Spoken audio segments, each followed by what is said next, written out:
Béatrice voudrait connaître le pluriel de finale. Est-ce qu'on dit des résultats finals avec S ou des résultats finaux?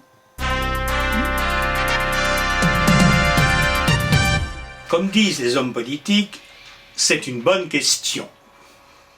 Consultons les différents dictionnaires de l'Académie. Elle ne se prononce pas et ne donne aucun exemple de finale au pluriel de 1694 à 1798. Dans leur dictionnaire, Richelet, Furetière, Panckoucke et Trévaux font comme elle. Chaque fois qu'ils donnent un exemple avec finale, c'est toujours au singulier. À croire qu'ils ne savent pas quoi dire.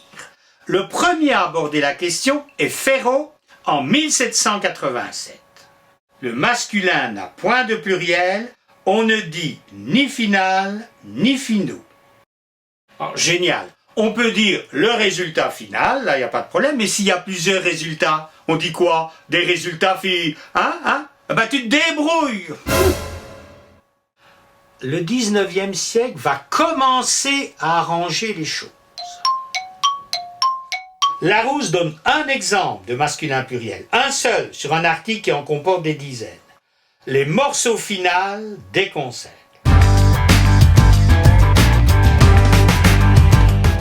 On progresse. D'ailleurs, en 1873, Littré officialise la chose. Finale fait au masculin pluriel finale. Il donne comme exemple des sons finales. L'Académie, par contre, reste muette. De 1835 à 1935, aucun exemple de finale au masculin pluriel. Aucun. Ce n'est que dans sa toute dernière édition qu'elle nous déclare finale, pluriel, finale. Le masculin finaux se rencontre aussi, notamment en économie et en linguistique. Attention, notamment n'entraîne pas l'exclusivité. Sinon, l'Académie aurait écrit « sauf en économie et en linguistique ». Une fois de plus, et contrairement à sa réputation, l'Académie se montre plutôt cool. On peut dire des résultats finaux et on peut dire des résultats finaux. À mon avis, quelqu'un a dû lui reprocher d'être trop cool. Conséquence, elle condamne la tournure au final.